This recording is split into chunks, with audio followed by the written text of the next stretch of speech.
There comes a time in every thinking person's life when they are forced to confront a truth far deeper than numbers, bank accounts, or financial forecasts. It is the truth that money in itself is not the master but the mirror. It does not possess power. It reflects power. It does not grant control. It reveals who is already in control not of the world, but of themselves. Success, wealth, and influence begin not with actions, but with inner dominion. And no man or woman may hope to manage their money until they have mastered their mind.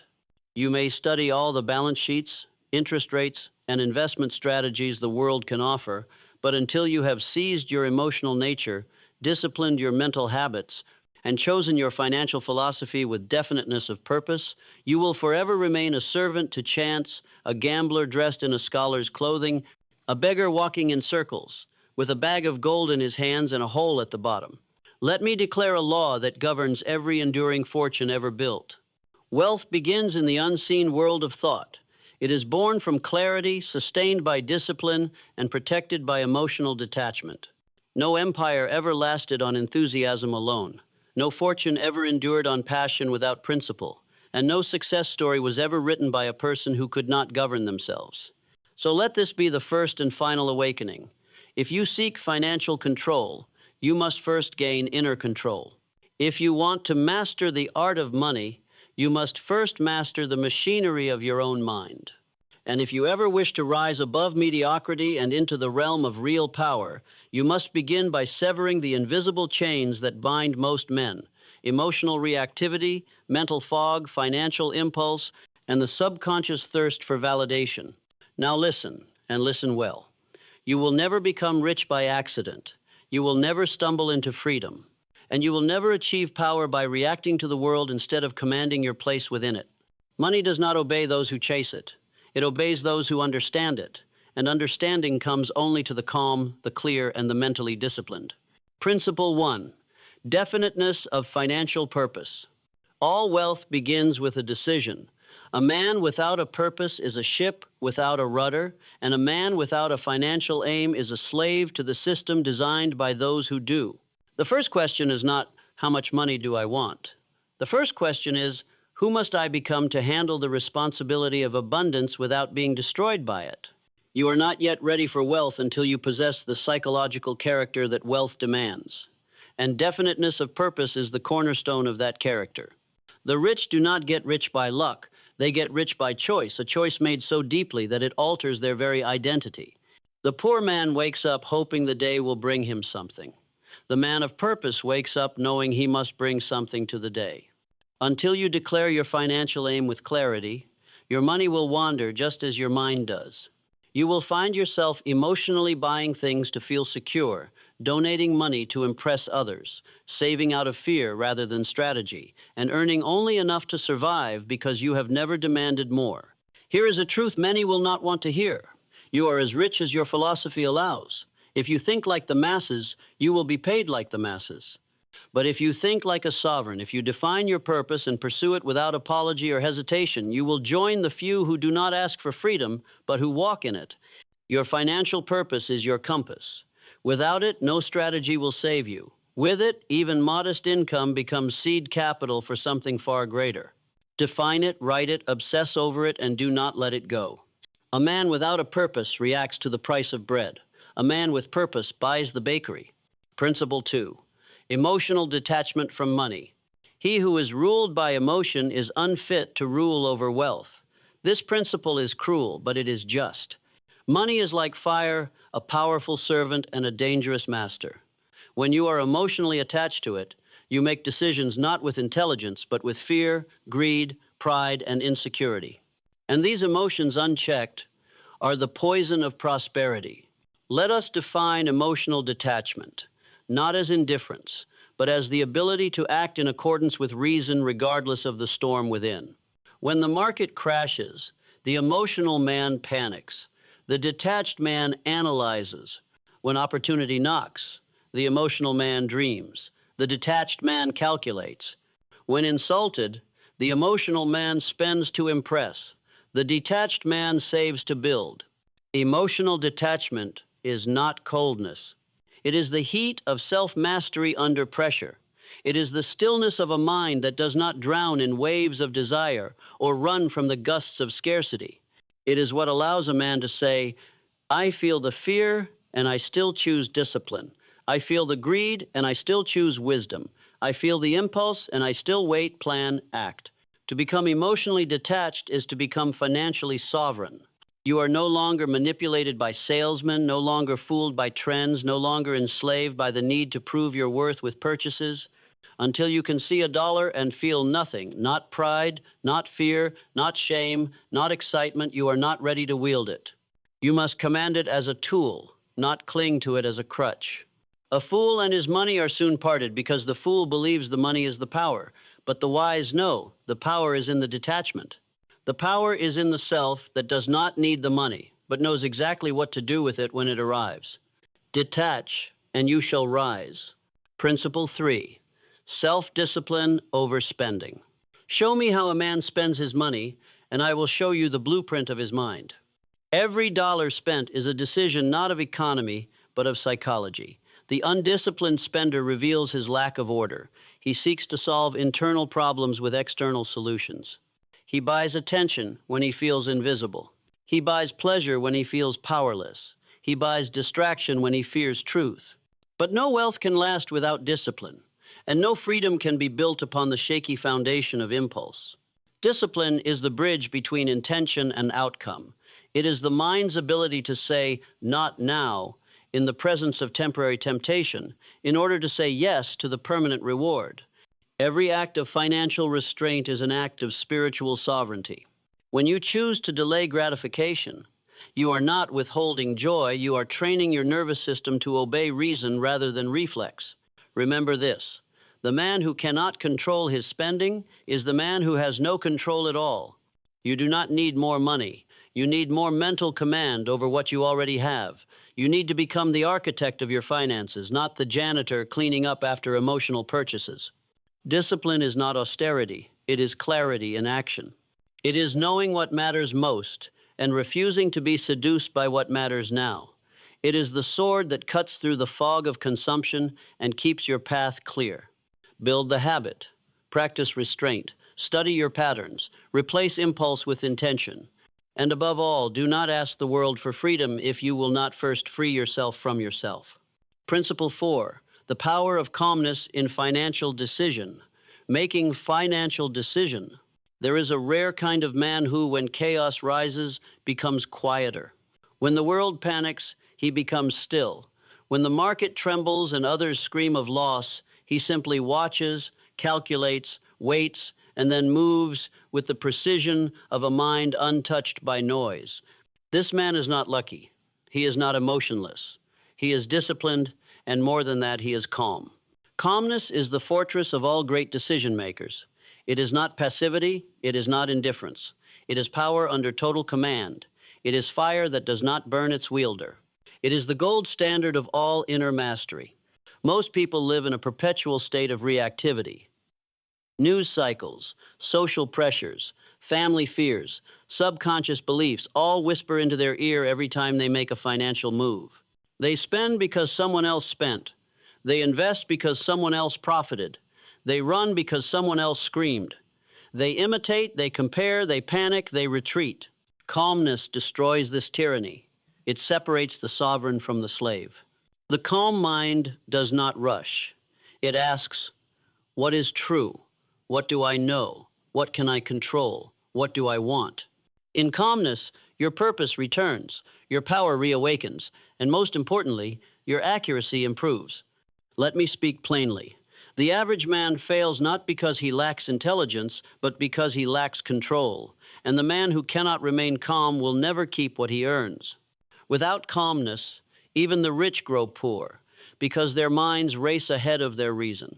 But the calm man listens not to his anxiety, but to his aim. He is governed not by emotion, but by design. He does not beg for results. He builds them. So train for calmness like a warrior trains for war, with discipline, with ritual, with intention. Practice stillness, breathe before you act, observe before you decide, question before you move. In calmness, you will find the margin of victory that most men never see. Do not react, respond. Do not flinch. Calculate. Do not chase. Choose. And above all, never forget, calmness is the currency of clarity, and clarity is the foundation of fortune. Principle 5. Accurate thinking and financial foresight. The ability to think accurately is more valuable than gold, rarer than diamonds, and more powerful than any external resource. For it is not money that makes a man rich, but the ability to consistently think in a straight line through the noise of the world. Accurate thinking is the ability to separate fact from opinion, truth from suggestion, reality from perception. It is the discipline of the mind to reject the easy explanation and seek the precise cause. It is the refusal to think in emotional waves and instead use reason as the instrument of navigation. Let this be known.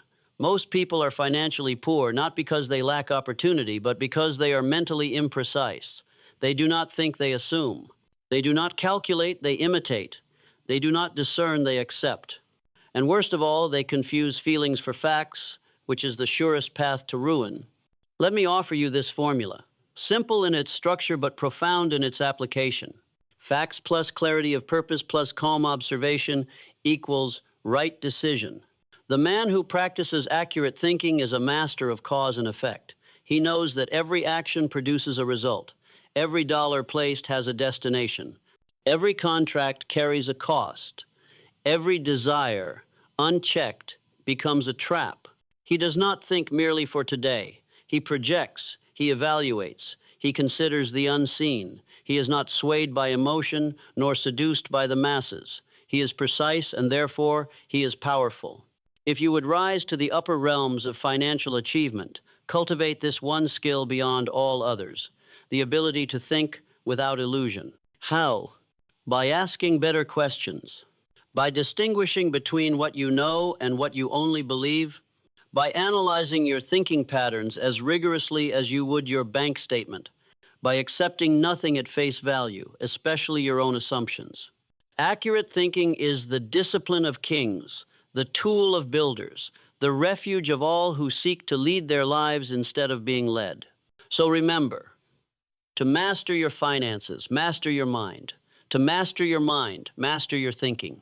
And to master your thinking, become ruthlessly committed to truth no matter how uncomfortable it may be. For only truth builds what cannot be shaken. Principle 6, personal initiative and wealth creation. There are two kinds of people in this world, those who wait for permission and those who decide they are the authority. The former live lives of regret, the latter build empires. Personal initiative is the invisible hand that lifts a man from mediocrity and places him among the great. It is the self-starting engine of all enduring wealth. It is not ambition. It is not enthusiasm. It is not inspiration. It is movement without external push. It is fire without borrowed matches.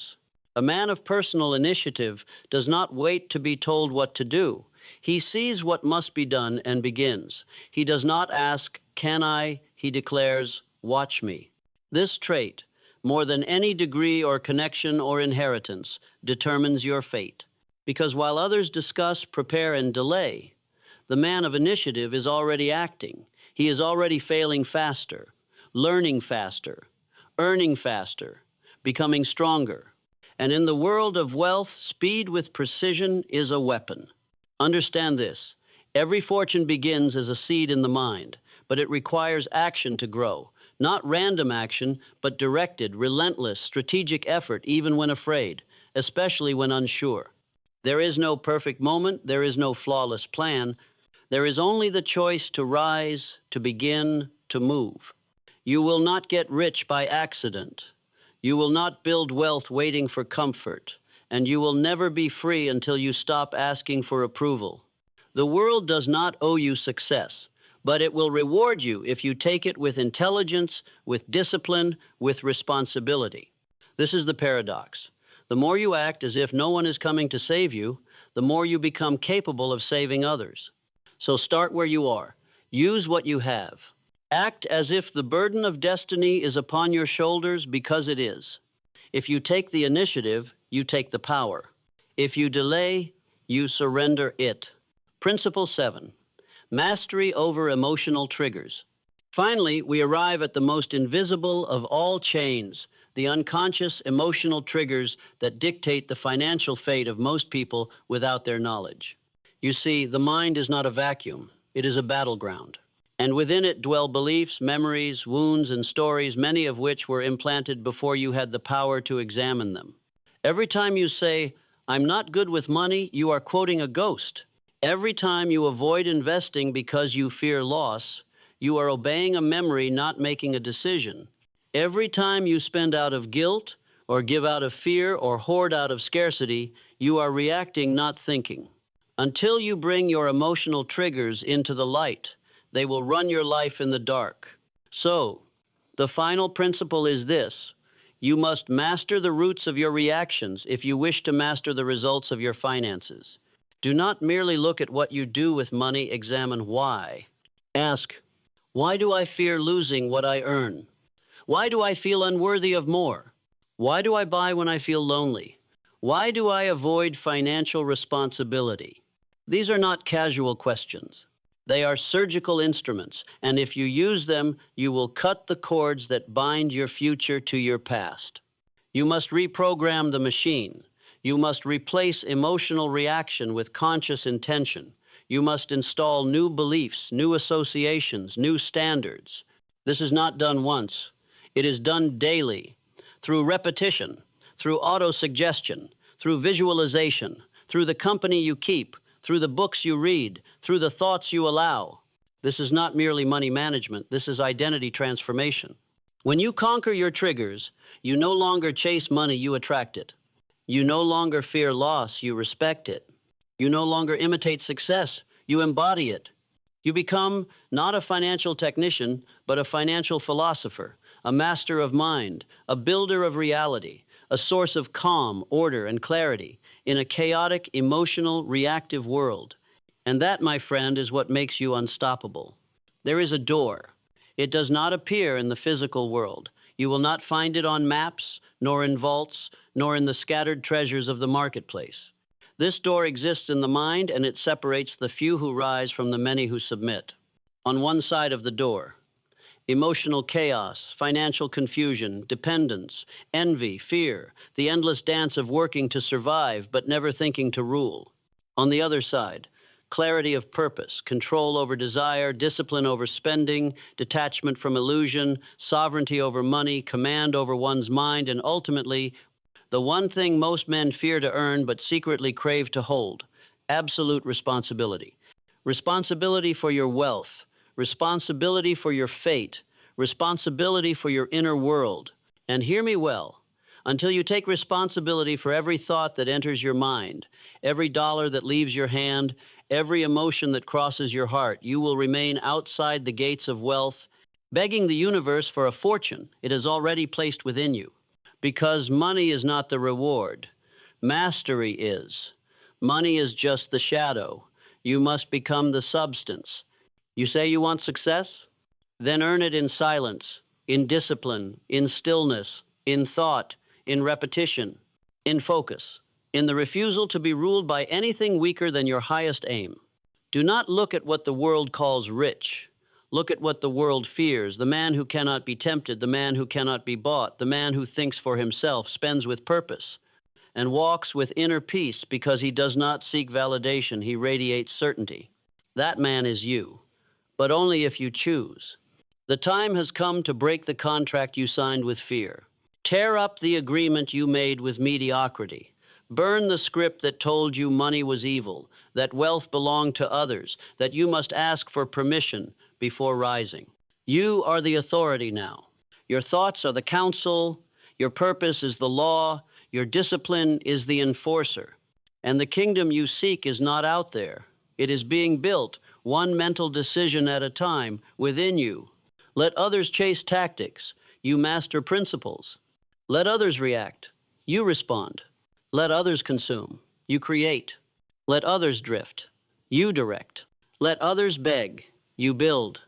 This is not about becoming someone new. This is about becoming who you were before the world taught you to doubt your own fire.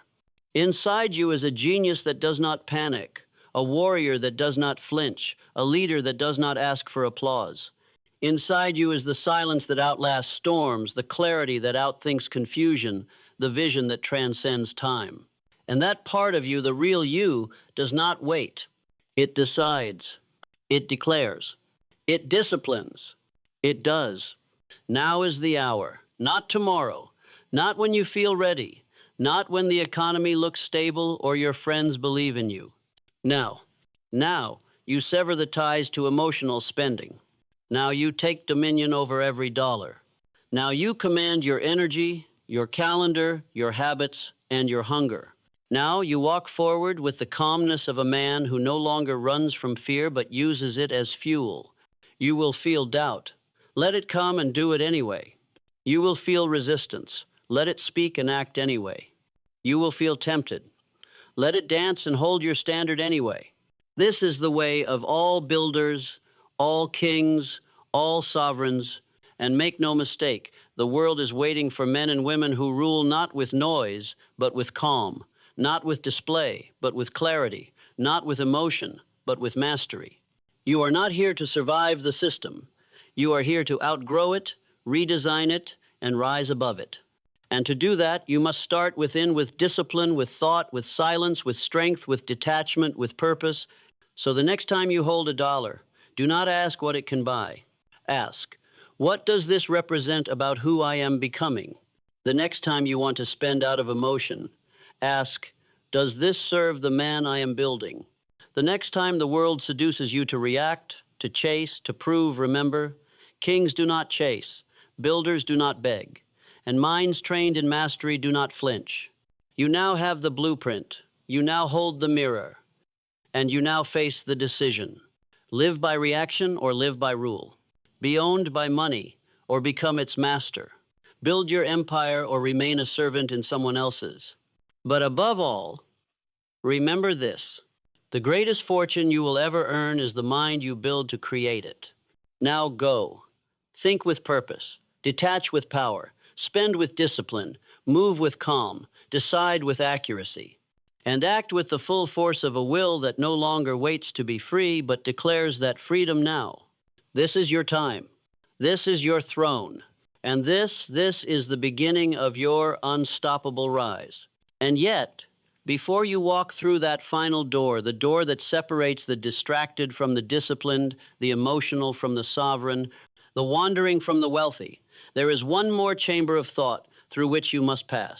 For mastery is not an act. It is a state. It is not claimed once, but renewed constantly. And to renew it, you must go deeper. Pause. Look within, not with judgment, but with unflinching honesty. What governs your financial decisions when no one is watching? What thoughts rule your mind at midnight when the world is asleep and your reflection cannot be softened by distraction? Because that is the battlefield of destiny, not the boardroom, not the market, not the deal. The real war is in the silence, where the soul wrestles with its old habits, its outdated fears, its unspoken needs for significance, safety, and approval.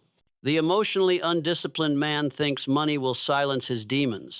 The wise man knows it will only give them a louder stage.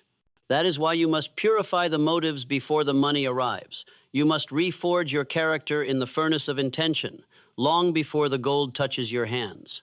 Otherwise, you will build an empire only to burn it down, slowly, unconsciously, painfully, because your inner world was never built to carry the weight of outer success. So we expand, not in haste, but in depth. Let us linger longer with the law of detachment, not to escape, but to reign. Detachment is not withdrawal. It is supreme presence. It is the ability to sit with desire, to observe temptation, to feel fear and yet not obey it.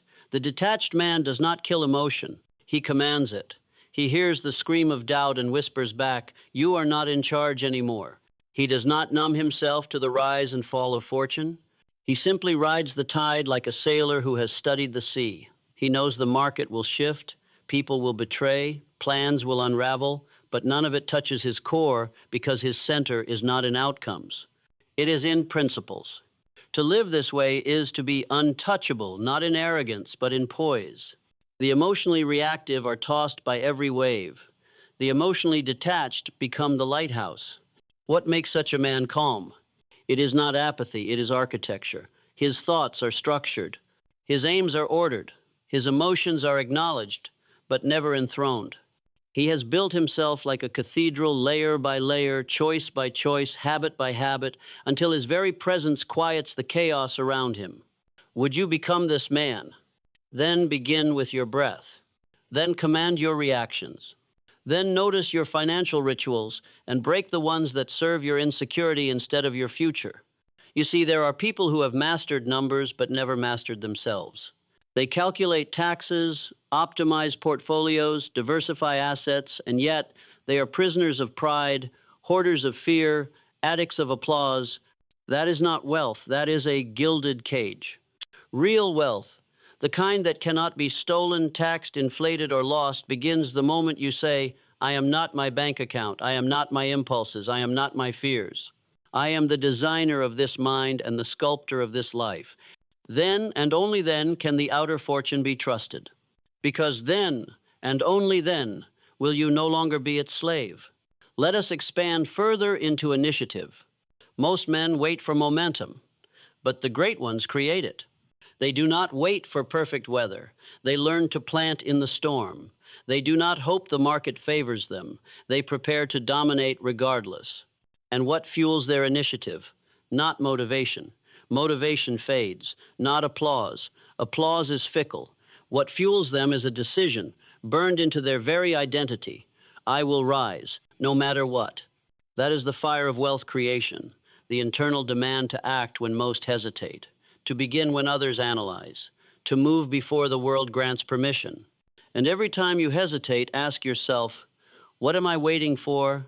Who am I waiting to become? Because every delay compounds. Every moment of procrastination is interest paid to the future version of yourself you never had the courage to meet. But when you act, especially when afraid, you reclaim time. You collapse years into days. You become the kind of person success must obey. And now, let us descend, just once more, into the hidden chambers of the psyche where triggers lie in ambush. These are not mere distractions. These are ancestral echoes, childhood scripts, cultural myths. They say, don't be too ambitious. Don't outgrow your tribe. Don't be seen failing. Don't be seen shining too brightly. And so most people shrink their dreams to fit their emotions. But not you. You have looked these ghosts in the eye. You have heard their cries. And now you must respond not with argument, but with action. You rewrite the script not by begging it to change, but by building a new story louder than the old one. You earn your peace not by avoiding discomfort, but by walking into the fire of your programming and saying, I know who I am now, and I choose a new pattern. That is mastery. Not perfection, but conscious authorship. And that brings us, again, to the door. But this time, it is wider, brighter, clearer.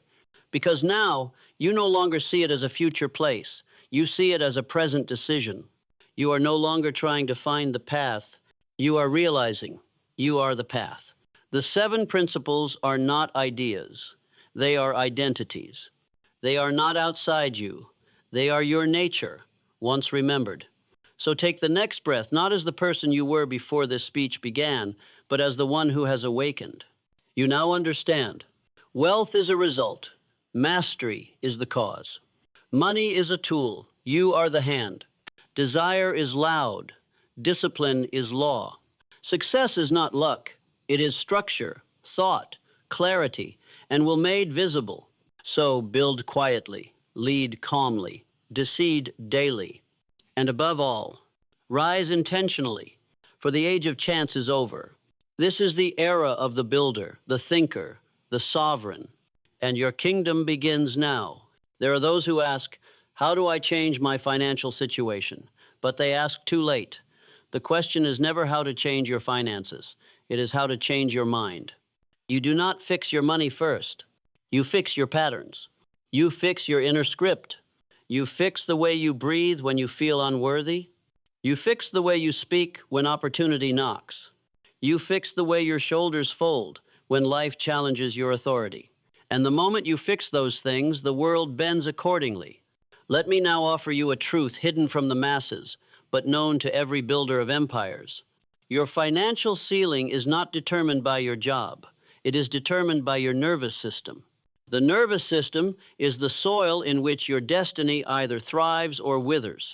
And most people live inside a trauma economy, unable to hold abundance, uncomfortable with peace, addicted to struggle. Because chaos feels familiar, scarcity feels safe, and survival, though painful, is known. So the moment success arrives, they sabotage it. The moment clarity arises, they drown it in busyness. The moment a door opens, they flinch, hesitate, shrink. Not because they are weak, but because they were never taught to feel safe in expansion. And so I say to you, your next level of wealth will not be earned through effort alone, but through the regulation of your being. You must train your system to receive without panic, to grow without guilt, to invest without fear, to succeed without self-destruction. This is the invisible work, but it is the most essential. You can discipline your budget, but if you do not discipline your biology, you will unconsciously return to old cycles. That is why calmness is not just a financial strategy. It is an energetic infrastructure. It is the internal scaffolding required to carry success without collapse. Breathe. Let yourself rise without apology. Let yourself hold power without shame. Let yourself say, I was made for mastery, not with arrogance, but with responsibility. Because you are not here to play small. You are not here to simply survive. You are here to transform generations through the clarity of your thought, the excellence of your discipline, the nobility of your mind. And now that you've walked through the door, now that you've stood in the stillness and stared into the truth, you are ready for the next law. Not a numbered principle, but an eternal one. Every man has two bank accounts. The first is visible. It holds currency. The second is hidden. It holds capacity. The visible account reflects the world's judgment. The hidden account reveals your personal truth. And here is the secret. Your outer wealth can only rise to the level of your inner economy. The inner economy consists of your attention, your energy, your self-trust, your ability to say no, your ability to endure silence, your ability to delay gratification, your ability to process criticism without collapse. And if you bankrupt the inner economy by chasing what does not align, by spending time where you do not grow, by listening to voices that do not build you, then no matter how much you earn, you will remain poor in power. To grow wealth, you must conserve attention. You must spend energy wisely. You must invest your focus like capital. You must remove distractions as if they were debt. You must cut toxic conversations like unnecessary subscriptions, because the man who leaks energy will eventually leak money. Do not confuse busyness for productivity. Do not confuse exposure for value. Do not confuse popularity for power. Build your inner reserves. Build the economy of your mind. Build the vault of your time, your thoughts, your emotional clarity. When the inner economy is abundant, the outer world must follow. This is law, not opinion. And now, as we expand into the final illumination, let us speak not merely to the mind, but to the soul. You were not born to obey. You were born to create. You were not designed to chase. You were meant to attract by force of character and discipline of thought. You were not made to blend in. You were made to become a new category of man, one who speaks with conviction, earns with clarity, and lives with peace. Because in the end, this is not just about money.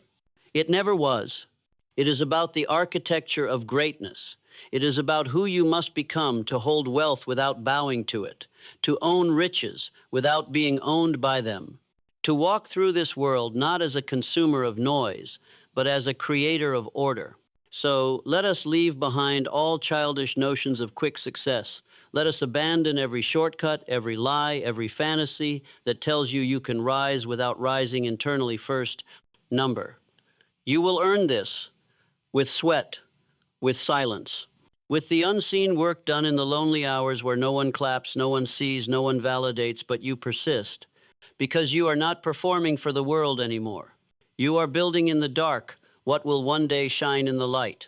You are practicing the thinking patterns of kings. You are reciting your purpose like scripture. You are refining your standards until even your breath aligns with your mission. You are not interested in appearing wealthy. You are interested in being unshakable. You are not chasing rewards. You are creating a legacy. And so I ask you now, once more, not with noise, but with stillness. Who are you becoming with every financial decision you make?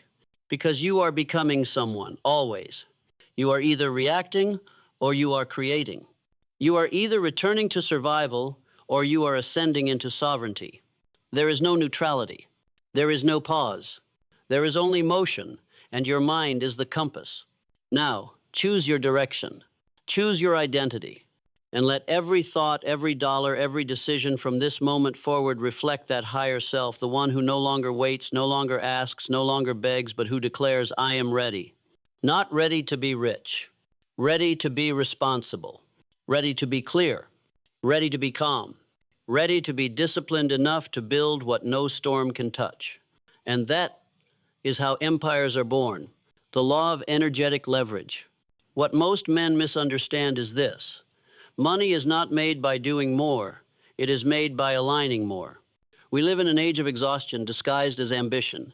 People wake up early, work late, rush between tasks, answer every message, say yes to every opportunity, and call it progress. But what they have not realized is that they are simply moving faster inside a cage. Busyness is not leverage. Exertion is not elevation. True wealth builders do not trade energy for dollars. They multiply energy through alignment. They do not push harder. They refine clearer. They do not add more effort. They remove all friction between their actions and their highest identity. Energetic leverage is when your thoughts, your calendar, your environment, and your belief systems all move in the same direction like wind behind a sail. It is the state where action feels light, momentum feels natural, and results compound effortlessly, not because they are easy, but because you are no longer resisting your nature. A scattered man can run for decades and still go nowhere. But a man aligned, a man who acts only on what matches his aim, who rests when his energy calls, who says no to anything beneath his standard, that man can create more in a year than others do in a lifetime. This is not laziness. It is precision. It is the wisdom to realize that life pays you in proportion to the quality of energy you give it, not just the quantity. So study your energy like a currency. Ask yourself, where does my focus go when I am anxious? Who drains me even when I say nothing? What habits feel productive but leave me empty? What actions restore me and align me with purpose? Cut what steals. Keep what compounds. In doing so, you will build not just wealth but momentum. And momentum is what turns builders into legends. The rule of financial silence. Now hear me closely. There is a power most never taste, not because it is hidden, but because it is quiet. This power is not noise. It is not sharing your every goal. It is not broadcasting your every investment. It is not announcing your rise before your roots are deep. This power is silence. The rule of financial silence is this: build in private, execute in silence. Let your results speak, and let your soul remain still. Why? Because premature exposure weakens vision. Because energy leaks through explanation, because applause attracts envy before you're ready to endure it. When you speak too soon, you invite noise into the temple of your focus. When you share without discernment, you build expectations you now feel obligated to meet, and that obligation becomes a chain. But when you build in silence, you become untouchable. The world cannot mock what it does not see. It cannot sabotage what it cannot predict. The great ones walk quietly through the early seasons. They do not post their blueprints. They do not seek validation. They do not explain their moves.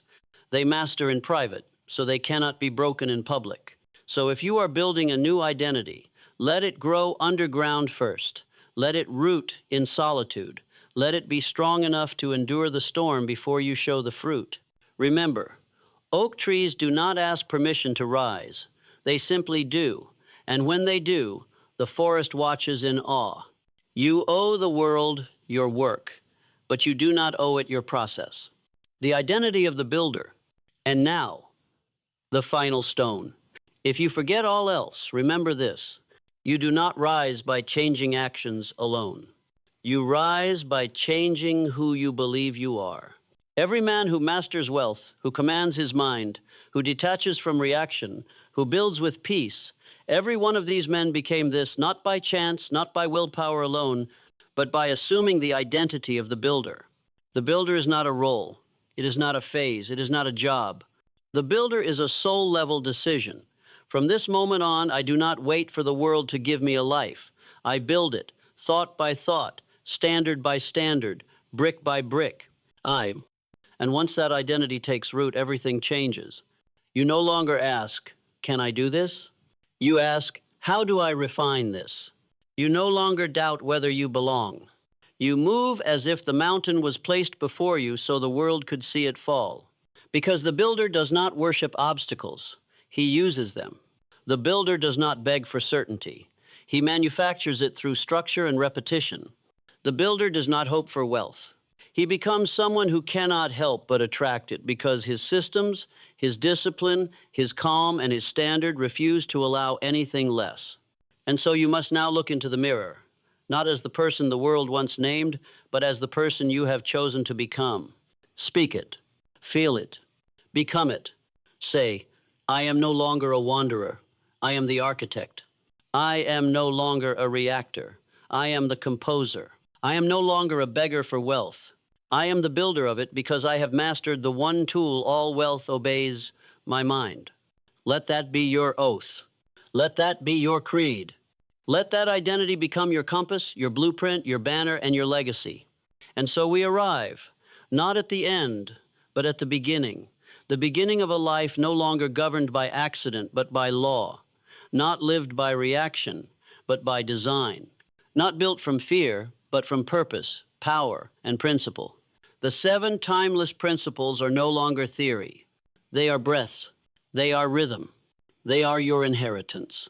Definiteness of purpose, emotional detachment, self-discipline, calmness, accurate thinking, personal initiative, mastery over emotional triggers. And now, to them, you have added the law of energetic leverage, the rule of financial silence, the identity of the builder. Carry them not as knowledge, but as weaponry.